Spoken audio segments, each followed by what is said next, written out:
And ke ngoku kuThixo akosithobo more powerful because of usemsebenzini, more powerful because of ulele uthe zonke cha ezikhandelwe izinto yabona ukukhanda is to prepare something for your life. Ezi zinto ziyenziwa and ezi zinto zizinto zaspiritual. Xa sithetha ngento ya spiritual sithetha ngento whereby umuntu engakwazi ukusondela kuwe athumele into. Akumboni la mntu ukuba ukwenza into but spiritual ukwenza into. Uthi ke ngoku ezungaziboniyo mna Thixo ndiyazibona. Noba ingaphansi komlambo, noba iselwandle, noba isenzonzobileni mna ndiyayibona, especially xa ikhangelwe ukulwa nawe.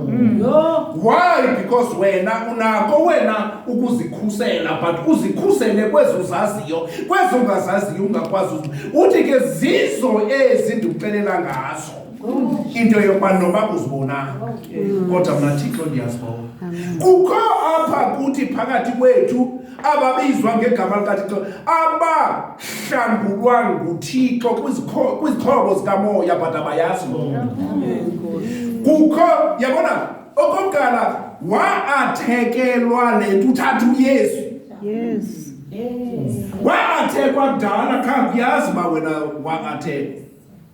Because the moment uthatha uYesu uSathane uyakwathi uba lixhobo likaSathane. Waathekwa qala ngokuvuma.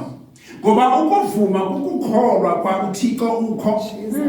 Waathelwa wena ungayazi noba uyaathekwa kodwa uThixo wakuhlangula because uthe zonke izixhobo ezikhangelwe kuwe. Ogqiba ezantsi athi elo lilifa. When we talk about ilifa, we talk about unending thing. I pay iyaqhubekeka. Ilifa. Ilifa is something that oshiyelelwayo even ngabazali bakho. But lento is something that will sustain you the rest of your life. Which means apha ngokusihleli nelifa but iproblem asilazi lifa lethu esalinikwa nguThixo. Ukuba mawube nguMoyisi the rest of lifa. Elo lokuba mawube nguMoyisi lilifa. Ukuba mawube zezinto uThixo afuna uba zizo uSathane lilifa. Apha sihleli nelifa esalinikwa nguKristu. Silapha kuthi ngaphakathi. Sihamba sinelifa.